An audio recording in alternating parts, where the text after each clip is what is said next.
Assalomu alaykum. Bugungi videoyimda tayyor xamirdan shunaqa mazali trubочкаlarni bir zumda birgalikda tayyorlaymiz.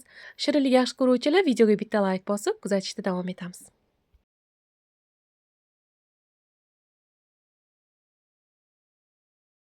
Morozinlikdan olingan tayyor xamirni xona haroratida qoldirib yumshatib olamiz. Yumshaganidan keyin kattaroq qilib yoyib olamiz.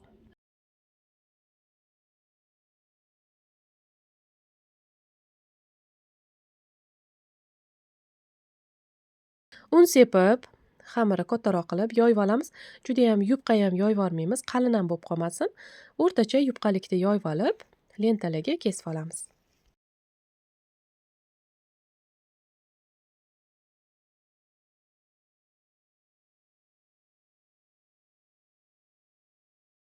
Trubочкаlarni pishirishga konuslaringiz bo'lsa, ya'ni qoliplaringiz bo'lsa, qolip yordamida yoki folga yordamida shunaqa konuslarni yasab olib, lentalarni o'rab chiqamiz.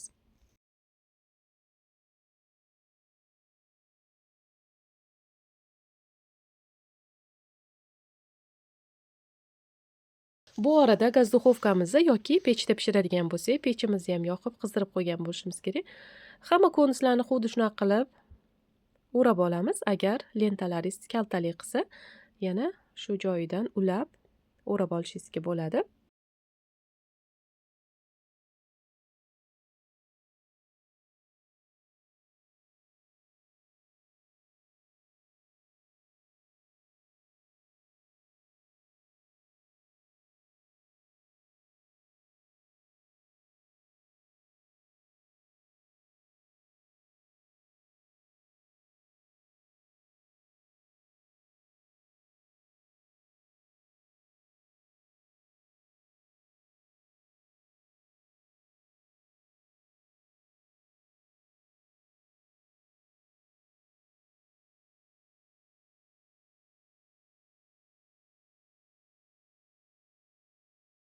Xamirlarimizni o'rab olganimizdan keyin listga joylashtirib olamiz. Listga pergament qog'oz solish sizni esingizdan chiqmasin. Endi konuslarimizni ustiga tuxum sarig'ini yaxshilab surib olamiz.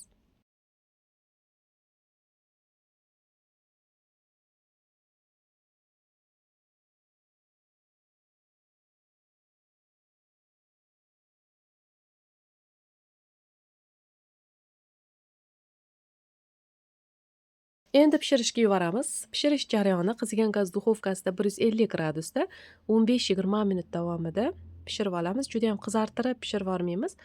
Shunaqa ustilari tillarangga kirgandan keyin duxovkadan olamiz. Issiqligida ichidan qoliplarni ajratib olamiz. Ichlari yaxshilab sovishi uchun qolip bilan qoldirishga bo'lmaydi. Ichlari namlanib qolishi mumkin. Konuslar ham shundoq oson ichidan olinadi.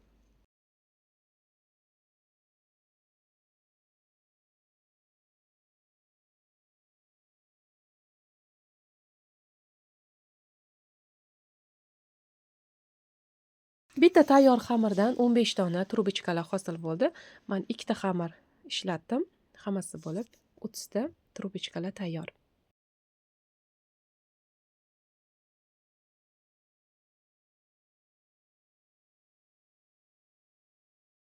Shirinligimiz yaxshilab sovib olguni uchun krem tayyorlab olamiz. Krem uchun bizaga 600 ml muzdek slivki, ya'ni 33% qaymoq kerak bo'ladi. Ichiga 200 gram sug'ushonli moloko soldim, ya'ni quyultirilgan sut solib, 2 osh qoshiq fistashkoviy pastadan ham qo'shdim, mazali chiqishi uchun. Endi bularni yaxshilab miksirlaymiz. Kremni qo'l mikserida tayyorlasak ham bo'ladi. Birinchi past skorostda aylantirib, keyin оборотini sekin-sekin ko'tarib, baland skorostda 7-8 minut davomida miksirlab, krem holiga keltirib olamiz. Muzqaymoqli kremimiz tayyor, juda ham mazali kremga aylanadi. Me'daga tegmaydigan kremlardan biri. Agar fistashkoviy pasta bo'lmasa, shunda o'zini slivki bilan sug'ushonli molokoni o'zini miksirlab olishingizga ham bo'ladi. Endi bularni konditer qopchasiga solib, uchiga uydagi bor xohlagan nasatkadan foydalanib, shirinligimiz ichini to'ldirib olamiz.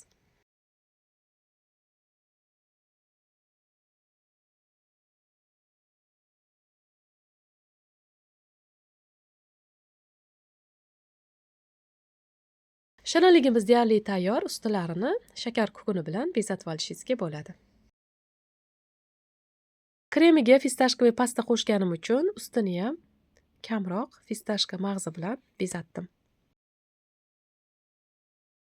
Faqat bolajonlarga emas, katta kichikka yoqadigan mazali shirinlik bo'ladi. Albatta shu retseptim asosida tayyorlab ko'ring. Bugungi videoim sizga yoqqan bo'lsa, like bosib, izohlaringizni kommentariyada yozib qoldiring. Siz uchun eng ishonchli, eng original videolarni joylab boraman. Telegram kanalimga ham ulaning. Silkasini shu videoni tagida opisaniyada yozib qoldiraman.